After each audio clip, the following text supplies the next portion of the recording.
You're listening to the Kelly Green Hour for the Always Next Year Podcast Studio Network. You can find the team on our Twitter, @ANYPodcast, or visit us on our website, www.alwaysnextyearpodcast.com. And now, to bring us in, the Jackdaws. A fighting man I used to be, revered and feared through Killarney. Now I'm back to hitching with the wind. But if Mickey Flynn should ever find me, I'll throw me caution all behind me and square off on that son of a bitch again.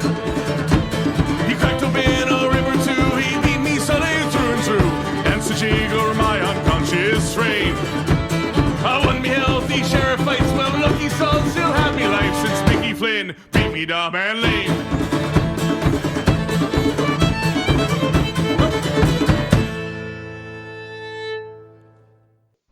Hello, everybody, and welcome back to the Kelly Green Hour. It has been a while, it feels like. I'm your host, LJ Harrell, and joining me, as always, is Connor.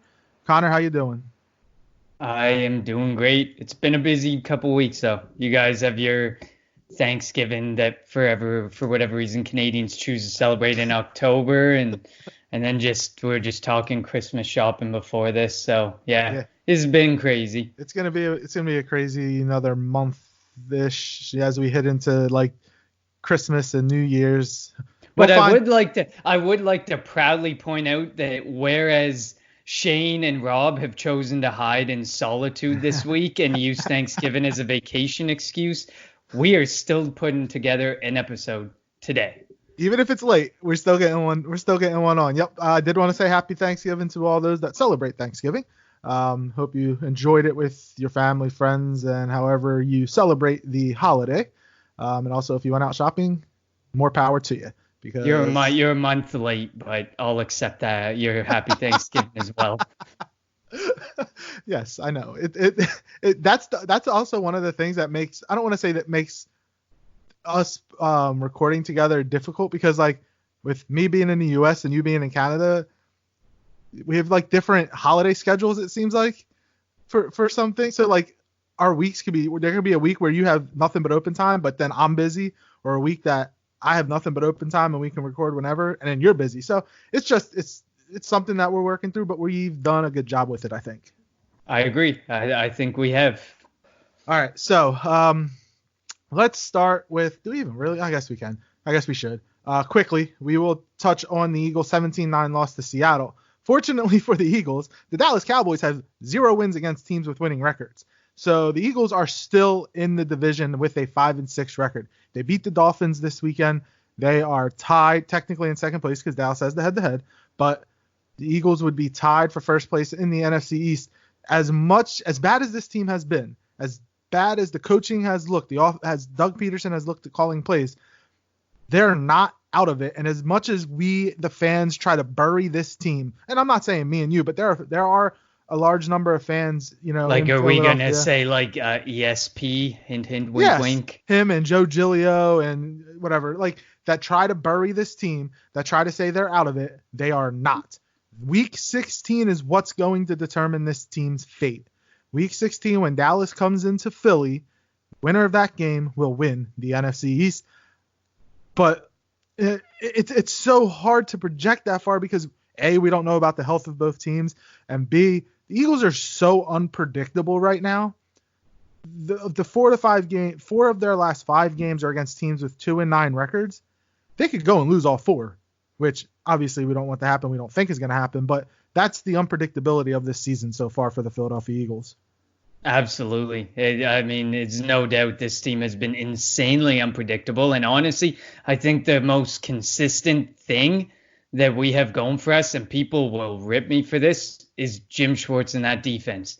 Jim Schwartz worked ever since they got healthy. Even before then, the consistency I think that they brought with what he had, and then once they got healthy, the consistency that he brought with the players he has. Like, you know what? In all honesty, this offense could come out. Deshaun Jackson could be on the field and it could be a fully healthy offense. And I still don't know how much I would trust that offense. That's how crazy this season has been. We could field an entirely healthy offense, and I'm still not 100% convinced that we can win out the rest of the season.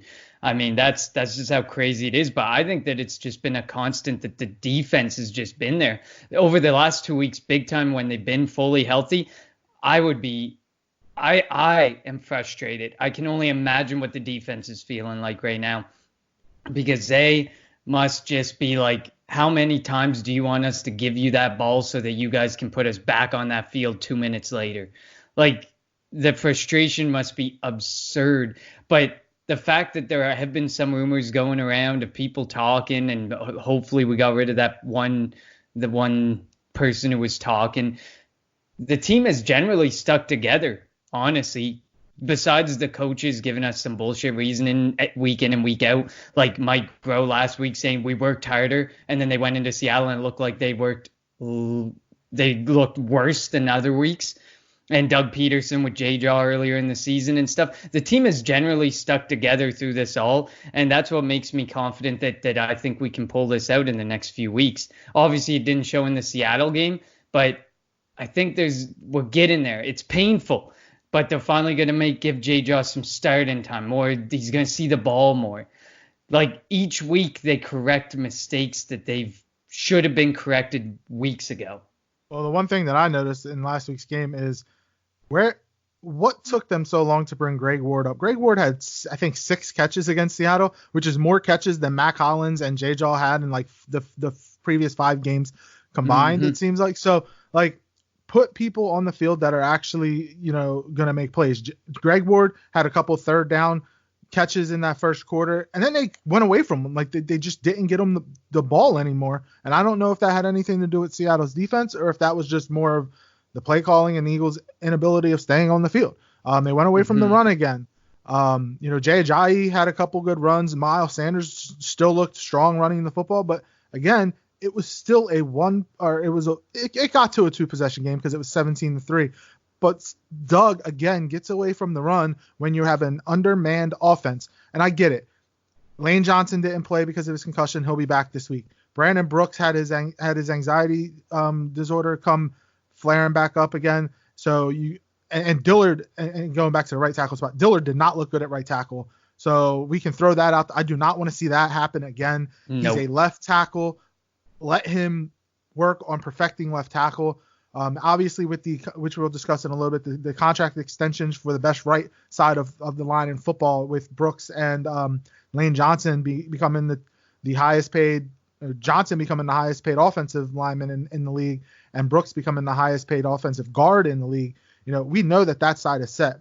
We need Dillard just to worry about the left side, because when he gets on the field, that's where he's playing. He's not a right tackle. And he even talked about it last week before the game when reporters asked him, how is that transition? He goes, try to write with your non-dominant hand. That's how it is. And it's a difficult thing to do unless you're ambidextrous. Like, you can't do it. So we saw it. Yep. And the fact that the line got better when they pulled Dillard and put Vaitai and Matt Pryor in the game, that's who they probably should have started with. Or what Jason Peters kind of suggested after the game was put him at right tackle. I never thought in a million years I was going to hear Jason Peters say that. He mentioned that if Lane Johnson wasn't going to be able to play against the Dolphins this week, he would go to right tackle so Dillard could be at left tackle, because that's his natural position and that's the position he's dominant at. And I actually would have more faith in that because of Peters, veteranship, the amount, and his experience and the amount of time he's been on the field. So fortunately this week, knock on wood, we don't have to worry about that, because we have our starting offensive line out there against a very, very bad, Miami team. Yes, they play hard, but they are not very good. So it's definitely going to be the next 3 weeks heading into that Week 16 matchup. We have a chance to build some confidence that they haven't been able to get, especially offensively, the last 2 weeks against New England and Seattle. Yeah, I mean, returning to that Greg Ward statement you made, I mean, when Deshaun Jackson originally went down, everyone was like, we need somebody, we need a burner, we need someone to take the top off. And then we went back to Jordan Matthews. We went to guys like Mac Hollins, who they're not burners. They don't take the top off. Greg Ward, we know what we have in him. We've brought him back countless times to our practice squad because that's who he is. He's a burner. He can take the top off an offense, defense, and he can get himself open down the field. He's not flashy. He's not the sexiest of options. But at the end of the day, he's a burner. That's exactly what we needed, and it only took us till we are bordering on the point of losing our season completely to realize that there's the burner we needed all this time. My issue with that whole burner statement, they didn't send him deep, though. Everything was those short Aguilar passes. So I would have, like we mentioned it last week, I would have liked to seen him get the ball thrown deep to him, but it didn't happen. So if he's going to be on the field this week, I know Nelson's back. I know Alshon's back. J-Jaw's going to get to play some on the outside. But if Greg Ward has the opportunity to be on the field, send him deep. This is a very, as I mentioned, an undermanned defense that they're playing against in Miami. Who knows if Xavier Howard is going to play? I'm pretty sure. I think Rashad Jones, one of their safeties, is out, if I'm not mistaken. I have to look at that before when we get into the Miami portion of this. But use him deep. I hate when they just keep throwing these 3, 4, 5 yard passes. You got to spread the defense. If Zach Ertz isn't going to play, there's a chance that Miami's going to be playing up because the Eagles don't throw the ball down the field when Deshaun Jackson is not on the field. So they have to do that with somebody. And you mentioned it. Greg Ward has speed. Use that. Even if he doesn't catch it, even if Wentz overthrows him, at least show that you're willing to throw the ball down the field so that the defense has to back up. Yeah, I mean, do you know how predictable our offense has become in the way that we will not go beyond 15 yards? Basically, it's slants, it's screens, it's nothing, it's curls, it's literally, it's so easy to call a defense against us right now because we refuse to go beyond 15 yards. And KJ Wright after the game said, we were calling the plays before, and this is the second or third time this year that I've heard an opposing defense say that. This is why I put it on Twitter, after I heard that comment, is Doug Peterson's play calling is so predictable that you run the same 3 runs and you don't go down the field like you mentioned. You need to fire Mike Groh. You need to give up play calling ability or give up play calling so that you can watch over the whole team and not just the offense. Hire a real offensive coordinator. Like Frank Reich. Frank Reich was a good offensive coordinator. Even though Doug Peterson did call plays, Frank Reich was at least in his ear, was able to give him some plays, give him, help him out in different situations. But hire a real offensive coordinator, Jay Gruden. If Matt Nagy were to get fired by the Bears, maybe Matt Nagy, I don't think that's going to happen. But hire somebody who has the experience at the offense. Jason Garrett, I would even take at this freaking point when he gets fired by Dallas. It's not going to happen, but I'm just saying, I want somebody new. I think this is the year. No, I know he's going to get fired, but I'm talking about him coming in to be our offensive coordinator. Oh, yeah, no, we wouldn't go there. No. But I want a fresh voice in there, and I want that person to run the offense. What about Chip Kelly? I hear Chip Kelly's open to return into the NFL. Offensive coordinator, though. Yeah, right. That's not happening. It ain't going to be with the Eagles, that's for dang sure. But that's what I would like to see. And that's something that we are going to discuss once the season ends and we get into the offseason. And because the Eagles are going to make moves on this coaching staff. And if they don't, I would be shocked if they don't. But something needs to change offensively so that, A, Carson can be put in better situations. And, B, they're not so predictable that defenses can line up and know what's coming before the ball is snapped. Absolutely. I mean, I know sometimes it's hard to believe some of these sources, but I know someone on the painted line said that one of his sources within the Eagles was saying that nobody is safe on that coaching staff, which rightfully so. The way this season has went, playoffs or no playoffs, no one should be safe because it was an atrocious season from start to end. I can't even pick. Maybe this stretch of 5 games could be something to say that saved our season.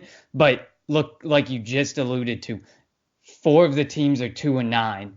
And then there's the Cowboys, who have yet to beat a team above 500. So at the end of the day, no one should be safe. No one should feel safe. And not even Jim Schwartz, who's done amazing with the players that once the team got healthy, once the defense got healthy, no one should feel safe. And I know definitely 100% Mike Groh should not come back whatsoever. Nope. And just you don't hear anything about any of the other coordinators. Like there's nothing. The wide receivers coordinator, probably one of the biggest reasons that the receivers are the way they are, and you hear nothing about him.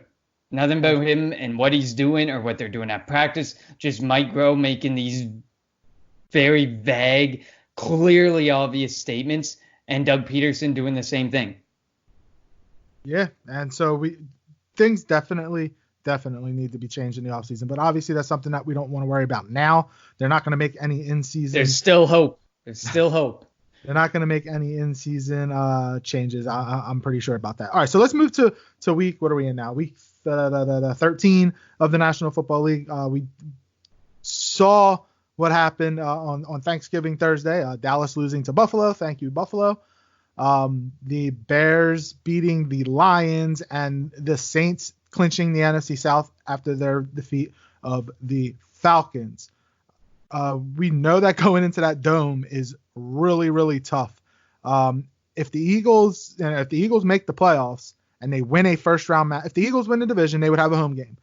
That second round matchup is either going to be in San Francisco or New Orleans. Which one of those two teams, before we get to this Miami matchup, do you fear most going into to have to play a divisional round matchup?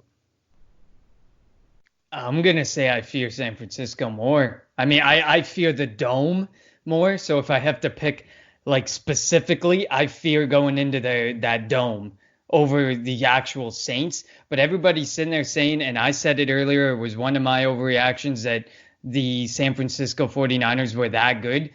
I think this week, for sure, is a true sign of what this team is. If they can go punch for punch and pound for pound with the Ravens, then this team's legit. This is real. I mean, we don't decide the schedules. At the end of the year, people are like, look at their schedule. They finished poorly last season because their team was not that good. They were without Jimmy Garoppolo. They were without some of their key free agents. They were without a lot of players. So they got a bit of an easier schedule. But we don't dictate that. We have no say in that. So it doesn't matter. And like some of the 49ers players have said, if you win the games, a win's a win. If you grind it out like the Buffalo Bills, you grind that out. If you win by 3, if you win by 3 or you win by 10, a win's a win at the end of the year for your team.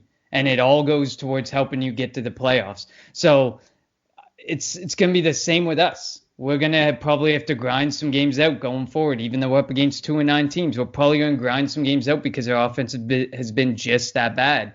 But a win's a win. And this 49ers team is starting to stand out. That game against the Packers started making me think, damn, I should never have called that an overreaction a few weeks back, because this team actually seems legit now.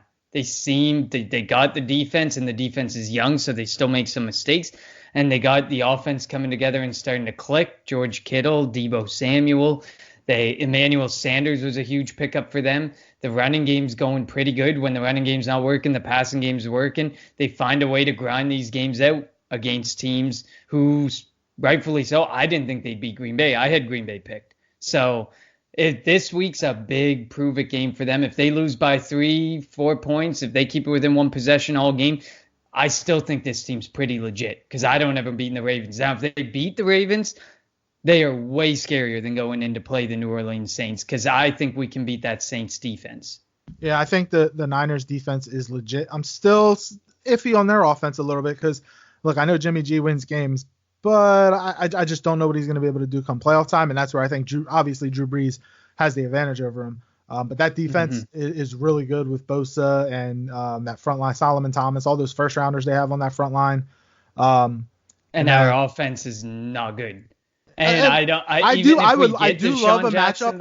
I do love a matchup though between their defensive line and our offensive line. If our offensive line is healthy, I like that matchup. But beyond that, like our skill position players against their corners and linebackers, that I don't see. The only person that I can see winning a matchup is Miles Sanders. Other than that, I don't think any of our receivers are beating their corners. So it would, I think, front line against front line. That's a great matchup. Beyond that, could be a real grind game. The Niners definitely have the advantage when it comes to their corners, safeties, linebackers up against our skill position players. Mm-hmm. No doubt. I mean, it's pretty crazy to think about that the 49ers are there. And I remember back, I think they were 4-0 or 5-0, something like that, when I made the comment when we talked about overreaction, and I said, nah, this team's overrated. Yeah, starting to regret that now. Hey, that's why we did it week by week. All right, so let's move to this Miami Dolphins Philadelphia Eagles matchup. The Miami Dolphins, everybody came into the season that they were tanking for Tua, which theoretically they could still draft Tua because I think they wouldn't have to use the top pick. Yeah, the Bengals are going to the Bengals are going to go well, he's going to be a first round pick, and they have like 3, I think, first round picks. That's what I mean. They wouldn't have to Bengals use are gonna have the Bengals are going to have the number 1 overall pick most likely, and they'll probably take Joe Burrow. I still think Tua, because he's going to be healthy by I think by combine time. I still think Tua can go top 10, so that's going to be interesting. But the Dolphins have won more games, I think, than a lot of people thought, because everybody thought that they were the worst team in like NFL history. But Ryan Fitzpatrick is keeping that, like, he's not somebody that's trying to lose. And Ryan Fitzpatrick, this is going to be the 6th time that he's faced the Eagles, and he's done it on 6 different teams. Now that's an amazing stat. I would have never guessed Quite an that. achievement, yeah. Right. But we saw what he did, but he had really good receivers with Tampa last year, but he can sling the ball around the yard. They have Devontae Parker, Jakeem Grant. They have some speed on the outside. The Eagles defense is healthy right now, so it's going to be a great matchup, I think. Hopefully the Eagles can just force turnovers, and this isn't a close game. We don't want to be sweating it out in the fourth quarter, but I think the Eagles defense, they finally have the advantage against an offense that they're going to be facing, and that's going to be against this Ryan Fitzpatrick-led offense with the Dolphins. Yeah, I mean, if you were tanking for Tua, you picked up the wrong quarterback to tank with. They should have kept rolling with Rosen. But there's a part of me that thinks that this front office is suddenly saying, and this coaching staff is suddenly saying, wait, we're not as bad as we thought we were. There are way worse teams behind us. So now they're like, you look at it, and Ryan Fitzpatrick, he's been playing with heart all season. There was a point where they had Rosen in, and they were using him for consecutive games and getting beat pretty bad. And I think there's something eventually at some point that just sparked and said, wait, we're not that far off. We're not that bad. Like, this defense is young, but that defense is not terrible. They've looked okay in some games, in the games where they were able to look okay in against, the really, really sub 500 teams. But those are the types of games where you need to stand out and you can see really where you might be in your rebuild.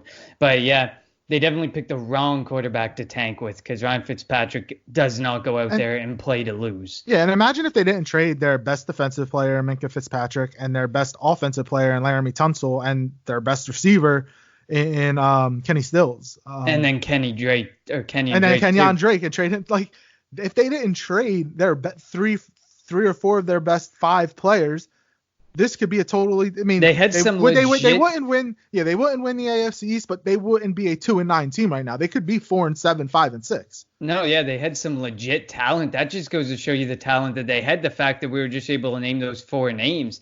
I mean, Kenny Stills is struggling with injuries, and Kenyon Drake is struggling to get involved because of that air raid offense in Arizona.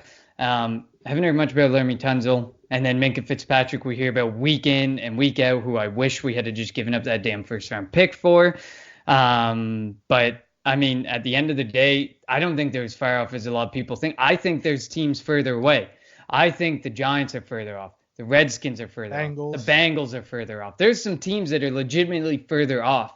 I would even say the Rams are further off, and look at the position that they're in right now. But that's because they have a shitload of really bad contracts that are about to bite them in the ass real hard. But back to the Miami Dolphins. I mean, like you alluded to, they do have some speed. They have some pretty good receivers, which is scary when you think about our cornerbacks, who have started to actually come together with Jalen Mills back. And then Cravon LeBlanc is supposed to be back this week. So, I mean, we should look good. Their run game is terrible. Kalen Ballage is a joke. Kalen Ballage is an atrocity of a running back. Clearly, one of those first-round picks will be expended as a running back because the running game is completely gone ever since Walton and his domestic abuse case, and Ballage realizing that, you can't make it very far when you're only averaging 2 yards a carry. But yeah, I mean, they definitely won't be using the run game. It's all about the passing game. It's all about trusting the arm of Fitzpatrick, and we've seen him be inconsistent at times. So this is a good opportunity. You know their key players. You know their key receivers. You know Parker. You know Grant. You know the guys you have to watch closely. The rest of them, almost like null pieces on the offense. And that offensive line, our defensive line should be able to have another field day, just like that game against the Jets. Yes. Is it Jets? Yeah. So 10-sack game. 10-sack game, yeah, exactly. So we should be able to, I honestly think, have even more than 10 sacks, but I won't put the expectations insanely high. But yeah, so like you mentioned, if you can stop Devon, they're not going to run the ball. So if you can stop Devontae Parker and Mike Gesicki, they're not going to move the ball on you. The Eagles just got to be smart. You can't have dumb penalties. You can't jump off sides. You can't hit the quarterback late. Don't get blown. Don't get you can't have any blown off. Just keep up. You can't have any these blown guys coverages. These guys aren't that great. This offensive line for the Dolphins is not good. Brandon Graham is having a career year so far. He could have another multi-sack game. Fletcher Cox should eat. So Derek Barnett should finally start to do something. They should have a field day. My only fear is Ryan Fitzpatrick, a veteran, will get rid of the ball quick. Will do his best not to get hit. So the Eagles have to find a way to clamp down on these weapons for Miami. And if you do that, the Dolphins should not move the ball on you.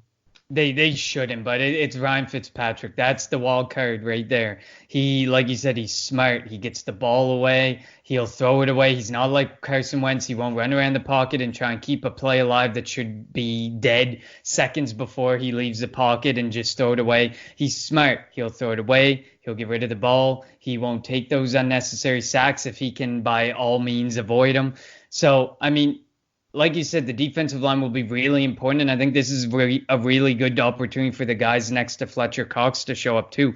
The guys like Anthony Rush and stuff who can prove that they deserve to be on that team next year. This is a chance. These are the types of games where you can really stand out, because obviously we know that during the draft and offseason, they're going to have to look back at the trenches and probably consider some more depth options. So this is a good chance for them too. So, I mean, yeah, the wild card is Ryan Fitzpatrick on that offense, man. You can't talk enough good about the guy. I mean, I can't believe that I think the Buccaneers could have been a playoff team if they kept Ryan Fitzpatrick around, in all honesty. Jameis Winston's just not that good. So, I mean, this guy's smart. This guy can do things with this offense, and we've seen our defense collapse before and have issues before. So, that's the wild card. That's the thing that I'm just waiting on and that makes me nervous. Not the running game, not the offensive line, not the receivers, just Ryan Fitzpatrick. And then if we jump over to the Dolphins defense, they have no Xavier Howard. He's not going to be playing this game. They have former Eagle Eric Rowe as he's like their top cornerback. Yeah, and they're looking to extend him. That's all you have to say about that defense. They have Rashad Jones is actually going to be playing. So I mean, the thing is, and then their top draft pick, Christian Wilkins, they play a 3-4, so you kind of have to contain him. He was really outstanding at Clemson, obviously playing with that team and playing with that line. You're going to make some noise.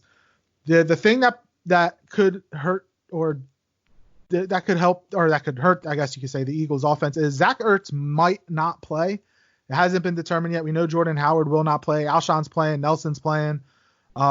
They called up Josh Perkins from the practice squad. So if Ertz can't go, they don't go into this game with just Goddard at tight end. So Goddard hasn't had a great season, a season that a lot of people thought he had a chance to, kind of break out. But this will be his chance. If he's going to be the starting tight end, this is a team that you can go out there and get some big numbers against. And Carson should, hopefully should have a big game too and get some that's what the offense needs to do. They need to get some confidence. If they get some confidence these next 3 weeks going into that Dallas game, anything can happen. You're going to have a winning record. How many teams has Dallas beaten with a winning record? A big fat 0. So you have a winning record heading into that game. You never know what can happen, but that's what they need to do. They need to find a way to build confidence, and this is a good start for this offense. Yeah, this is a massive confidence building game, like you said. So Carson Wentz and Doug Pearson have no confidence in their wide receivers, what better stretch of games in these next 3 games to build that confidence and then go into that game against Dallas with confidence and saying, I can throw to Jeffrey, I can throw to Aguilar, I can throw to J-Jaw, I can throw to these people with confidence. I'm not going to hold on to the ball longer than I need to. I know I can try and throw it to somebody. And then you have Ertz, you add in Goddard, you add in Sanders. If you have the confidence and you're making play calls where you are even teasing the potential of going deep, suddenly defenses play different. They will have to play differently. They'll have to play more aggressive. They won't control the pace of the game. You control the pace of the game, kind of like when we watched Doug Peterson when he was coaching Nick Foles. You could tell the Eagles controlled the other defenses. The Eagles controlled that chess match.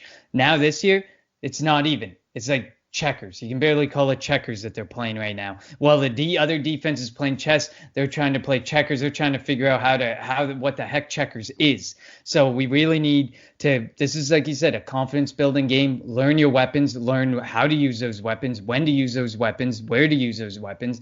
This is exactly what you said. Confidence building and basically going back to square one. It's like a glorified practice for them. And preseason, I mean, I get, preseason game, a glorified regular season practice, whatever you want to call it. Maybe we're disrespecting the Dolphins, but they don't even respect themselves. So why should we? So use it as that. Use it as such. Take some risks, take some shots. Yeah, exactly. And again, I mentioned you get Brandon Brooks is playing. You get Lane Johnson back. So you have your full complement of offensive linemen. You have Nelson back. You have Alshon back. So you get your 2 top receivers right now. Because Deshaun is on IR. So there's your 2 top receivers. You're going to have Miles Sanders, Jay Ajayi going up against his former team.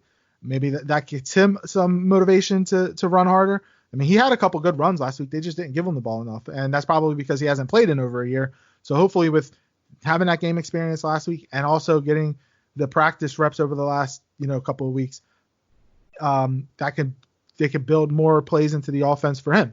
So this is going to be, we'll say it time and time again, confidence builder. Find a way to just, even if it's throwing, get Carson in rhythm, throwing short passes before you want to throw the ball deep. At least let him start hitting his receivers and make it easy passes. So A, he sees the receivers catching the ball, and B, the receivers see that, hey, I can catch the ball. And you can never undermine that. That means a lot to a quarterback. That means a lot to an offensive skill position player. Because if you get them confidence, then they, going into the bigger games down the stretch, will have that belief that they can make the plays. Yeah, exactly. I mean, it's pretty, we're just beating a dead horse at this point. But yeah, I definitely think that you just have to get the confidence back in these next 3 games. And then that Cowboys game will be a huge game. But at least at that point, you have more confidence than you did the last time you played the Cowboys. And you have more of a knowledge of the weapons and how to use them than in that game too, which means Peterson might be able to have a more aggressive play call and might be able to be the Doug Peterson that we saw coaching Nick Foles during the Super Bowl run. Yep. All right, so let's move to our keys to the game and our players of the game. Give me a couple offensive or defensive keys for both Miami and for the Eagles. Obviously, I mean, if you want to focus on the Eagles, because I'm going to throw this out there on the limb. We both think they're going to win this game. But yeah, if you want to give, I know you usually touch on them as we're going over the offense and defense of the Dolphins, but kind of expand on them if you would like. I guess for the offense, for the Dolphins, it's Ryan Fitzpatrick. We said it earlier, and I'm gonna say it again and again. That's the wild card. That's the thing that you just can the defensive line contain him long enough, or can they contain him quickly enough that he doesn't get a chance to go deep to Parker or get a chance to exploit the cornerbacks and the safeties out there in the second level of our defense. So, I mean, we've talked about Ryan Fitzpatrick at length. So I think Ryan Fitzpatrick and Devontae Parker are big keys there, because Devontae Parker is that burner, that guy who can take the top off. And we've seen more often than not that the top of our defense, our corner's taken off by those guys with some speed. Lucky Jalen Mills is back. Jalen Mills, never thought I'd be saying lucky Jalen Mills is back, but damn. Jalen Mills will probably be the guy in Devontae Parker, and he's done a really good job. I think he's a top top like 25 cornerback or something like that on PFF since he came back. Like, he's doing really well, and he is the best cornerback on our team. So he will just have to contain Parker, be aggressive at the line, use those first 5 yards as much as he can to let the defensive line get at Ryan Fitzpatrick, make him uncomfortable, and make no plays happen. Flip side of the ball, offense for us, I'm going to go, it's the receivers. Week in and week out, we say it. It's got to be the receivers. They got to show up. This is a chance for Aguilar to put everything behind him and to get some confidence. This is a chance for J-Jaw to get the snap share and the target share that he's been deserving of for so long. This is a chance for Jeffrey to get back on his high horse and kind of gain some confidence in these next 3 games, especially this game. It's got to be the receivers and Carson Wentz, more importantly, because Carson Wentz needs to build that confidence. He cannot continue to rely on Ertz, Goddard, and Sanders. Yes, they're great weapons, but defenses see that. Defenses get that. They know when Sanders is going out of the backfield in a screen-like approach, it's probably a screen to him that's going to be the bailout, so they can easily watch that, easily defend that. They know the tight ends are going on slants because we're too afraid to go beyond the sticks with our offense. So this is big for Carson Wentz to build his confidence with his receivers again. Yeah, and I agree with you when you talk about, again, you mentioned how we're beating a dead horse here, but confidence.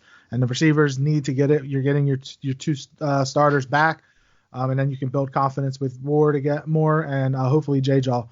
Mine, again, it's going to be the Eagles secondary against Devontae Parker and Jakeem Grant and Allen Hurns if when he gets on the field. You mentioned Jalen Mills. I think Jalen Mills is in line to get a contract extension. This is the last year of his deal. He was a 7th round pick, so he's in line. We know that the Eagles have been willing to give out contracts before the end of the season. So wouldn't be shocked if he were to get one over the course of the next couple of weeks or at the end of the season. And then for the Eagles, you mentioned the receivers, but I mean, get the running game going so the offensive line can just run down. Offensive linemen like the run block more than they like the pass block, even though I like the pass block more than I like the run block, but that's just me. Mm-hmm. But offensive linemen much prefer to run block. Let them go down the field. It's going to be like 85 degrees in humid maybe in Miami. Much different than what it is in Philly. It's cold in Philly. It's like 30 degrees. I mean, I'm not cold, but it's like 30 degrees in Philly. So let them just go down the field. Plow down the field, use that massive humanity that the Eagles have in the front line and just roll down the field, hand the ball off to Sanders, hand the ball off to Ajayi, then use play action and get the ball to your receivers, get it to Goddard, Ertz if he plays. And again, this will build confidence for the offense, build confidence for Carson, build confidence for the receivers.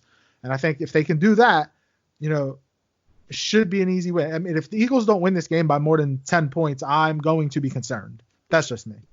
Yeah, no doubt. They got to make the spread on this game, and the spread's 10, so they got to at least make the spread. Right, on the defense, I guess I didn't say anything on the defensive side of the ball. I think on the defensive side of the ball, I'm looking at the people beside Fletcher Cox. I've mentioned it before. We're going to be looking for depth there. Yes, we get Malik Jackson back. Yes, we have Fletcher Cox, but we noticed during the Super Bowl run, Fletcher Cox was at his best in the playoffs when we were able to give him time off the field during the season. So it's going to be important to see what we can build behind Fletcher Cox and Malik Jackson next season as some depth pieces, some rotational pieces along that defensive line. So it's a good chance for guys like Anthony Rush and those young guys that they brought in off of practice squads to kind of step up, prove themselves, and stand out and say, you don't need to go to the draft this year and draft a defensive lineman high. I'm that defensive lineman. I'm that guy who can come in behind Jackson or Cox. So that would be my defensive side of the ball. For the Miami Dolphins defense, who cares? We're going to shred it. So yeah, but you're right. I mean, the Eagles like to primarily draft linemen with high picks, and since their offensive line is pretty much shored up, I mean, maybe you want to get a left guard. But they're most likely going to go either receiver or defensive lineman with that first overall or whatever that pick is going to be. All right, so before we get to the vaunted pick segment, the Eagles have handed out a couple big contract extensions. Brandon Brooks, they did a couple weeks ago, making him the highest paid offensive guard in football. This week, they gave Jake Elliott a 5-year deal.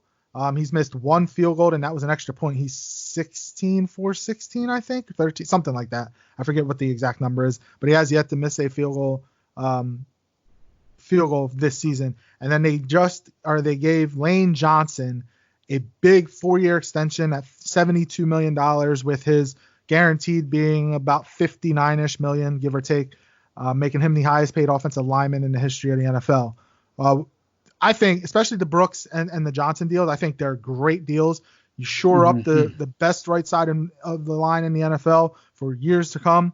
And with them together, the Eagles are going to have no issues with that. You have if Kelsey doesn't retire, you have 4 of your 5 spots on that offensive line secured for at least 2 to 3 years. I think it's until 2023. The only uncertainty is Kelsey, but that's just and left guard. But Kelsey, because we just don't know if he's going to retire, when he's going to retire. There are some decent centers that I've been looking at in mock drafts. There's Creed Humphrey and Tyler Biadasz, but just don't know if they'll fall to us in the second round, because I don't care what anyone says. We're getting a damn receiver in that first round.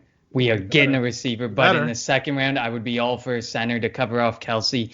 Kind of like what they did with Peters this year. You have Dillard there. You know why you have Dillard, because he had to step in. He had to play some games. I would be all for a similar type of scenario if one of those two falls to us in round 2. But like you said, the importance of building in the trenches, of shoring up that line is huge, because we've seen it. You see it with teams like, I hate to talk about them, but the Cowboys have a stellar offensive line when healthy too.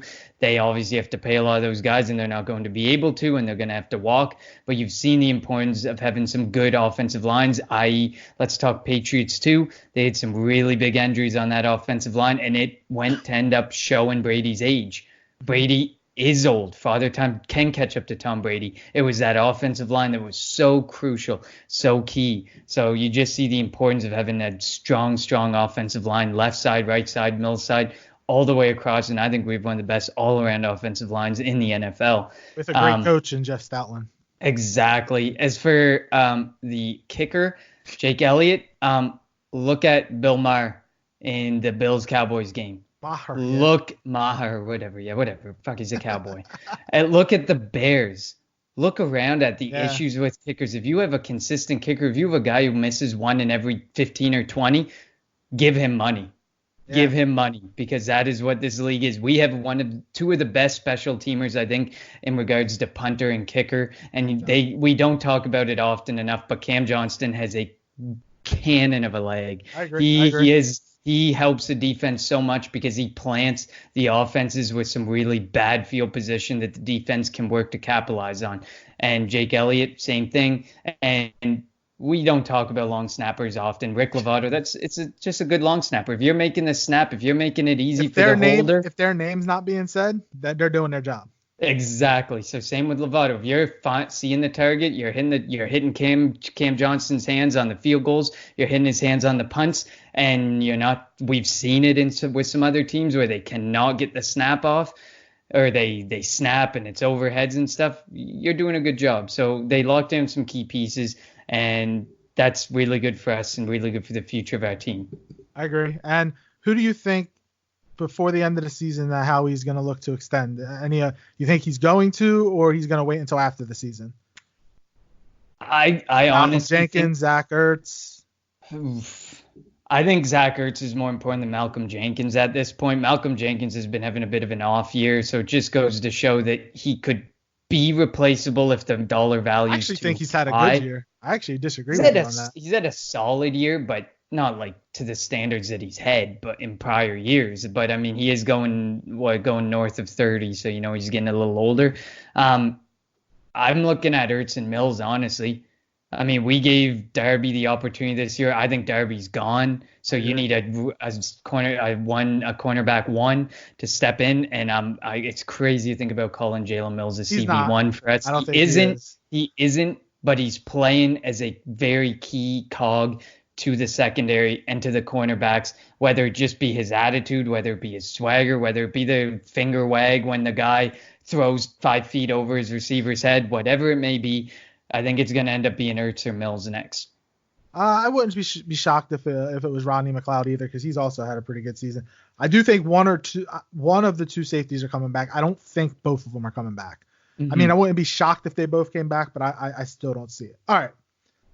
So that was good. Now, let's move to the vaulted pick segment. I gained a couple points on you. You lead 40-35 as we are now heading into week 13.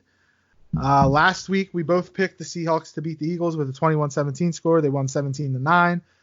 In my two upset picks, I took Dallas +9 over New England. New England only won by 4, so I got to win there. And then I took Jacksonville +3 over Tennessee. Did not happen. Tennessee won 42-20. In your upset, you took Green Bay +3 over San Francisco, and that didn't happen. It was 37-8 San Fran.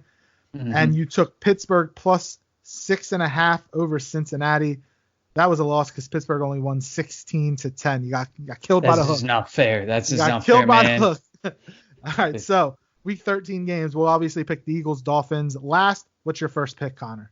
I'm going with the Jets. They're a 3-point favorite over the Bengals. I'm going against the Bengals again because this time there isn't really key injuries and quarterbacks being pulled in this game. I'm going with the Jets. The Jets have been looking really good in the past few weeks. Looking like a far, far better team than they looked like about 3 or 4 weeks ago or when we played them. So I'm going Jets over the Bengals. And you said it's a 3-point spread? 3-point spread. All right. I'm taking 2 upsets again this week. My first one, I can't believe I'm doing it for a third straight week. I'm taking Jacksonville +2.5 over Tampa. Don't ask me why. I've picked them the last 2 weeks, and Jacksonville has gotten absolutely motorboated, both by Indy and Tennessee. So hopefully this is different. But I'm going to take Jacksonville over Tampa. No logical reason besides the fact that Jacksonville has to win one of these sooner or later, right? Probably just for you. My other one, I'm going to go Texans over the Patriots because the Texans always play the Patriots super well. I have confidence. I want to see the Patriots lose a couple more games. They beat the Cowboys. That spread's 3 points for New England, so it's a really close spread too. But yeah, I'm going Texans over the Patriots. They beat the Cowboys like we needed to. Thank you. I will not cheer for you again for many, many years probably. But yeah, so I'm going Texans over Patriots. All right, and then my other upset, I'm taking Pittsburgh +2 over Cleveland. I know Pittsburgh's going to be without Connor and Juju Smith-Schuster, but I think this is a revenge. And I know they're starting the rookie quarterback Devlin Hodges. I think this is a revenge game after what happened in Cleveland a couple weeks back. And Freddie Kitchens has been wearing the Pittsburgh started shirt, and I think Mike Tomlin's going to use that as motivation for his team. That defense is still good for Pittsburgh. So I'm going to take Pittsburgh +2 over Cleveland. We'll see if it works out. Eagles Dolphins score. Give me a score with your prediction. Usually this is where we reverse psychology, but yeah. I don't think we need it for these next 3 weeks. Pray, and we don't. I'm going with the Eagles over the Dolphins, and I don't think this is going to be that close. We did talk up Ryan Fitzpatrick, so it's time to bring it back to earth a little bit as much as we talked him up. I think we're looking at like a 35-10. I'm going 35-10. I think we're going to put some points up. All right. I have the Eagles also winning again, just like you said. We do this reverse jinx thing, but it's hard to go against or pick the Dolphins. I actually went a little bit closer. I went 24-10. Still don't have too much confidence in this Eagles offense to be consistent, moving the ball up and down the field. But if this defense can give them short fields, they can put up a lot of points. But I do have the Eagles winning this by 2 touchdowns, 24-10. Hopefully, the Eagles do win this game. We need to have a victory green hour sooner or later, right? It's got to happen. Yeah, it's been getting old, and I know that there won't be much to talk about these next 3 victory green hours when we get them, because hopefully they're not even close and not worth talking too much about. Hopefully we can kind of, fill some gaps with some mock drafts, talking about the draft, getting prepared for other things. But yeah, we do need a victory green hour, like badly. These other ones, I mean, luckily we've been too busy to do like full on episodes breaking down the games. Yeah. I don't know if we could go full like half hour, 45 minutes talking about Eagles Dolphins or Eagles Giants or Eagles Redskins. No, exactly. And I don't think that we could go on talking about, I don't think anybody wants to those listen losses. to it. Let's be fair.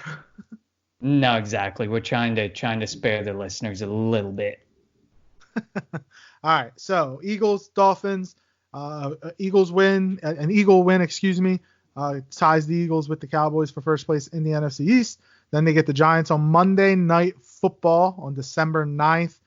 Debating on going to that game. Can't believe that made Monday Night Football, man. I don't know what these schedule makers thought Monday with some night, of these Sunday and Monday nighters. Monday Night Football, though, it isn't as big as it used to be. It's all about the Sunday night game now. That's why they do the flexing out. They do the flexing in and out on the Sunday night and not on Monday.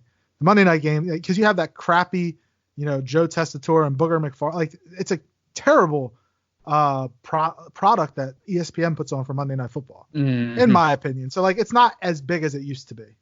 No, definitely not. Especially Booger's just, oh man, he gives you something to tweet about every Tuesday, or even while you're watching the game, some statement, blatantly obvious, blatantly stupid statement. It's like, oh man, he tries too hard.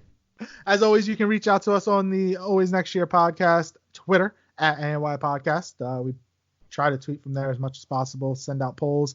I think we had close to about 90% of our I put out a poll this morning who's going to win, Eagles and Dolphins, and I think about 90% of the people picked the Eagles. So you 10% that picked the Dolphins, I want to know your thinking. Please, because are you high? Trolls. They're just trollers. I don't get it. You can reach Connor at Connor10. That's Connor Ten. He's got a bunch of fantasy football stuff, talking Eagles, the other Philly sports. The Flyers actually play soon, so probably get them talking Flyers if they continue their winning ways. You can follow me at LJ Harrell54. That's LJ Harrell54. I'm primarily like to talk Eagles.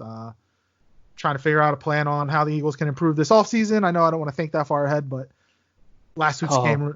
You tweet a lot of college football too. That too. I love college football. Big game. Alabama and Auburn, even though Tua is not playing.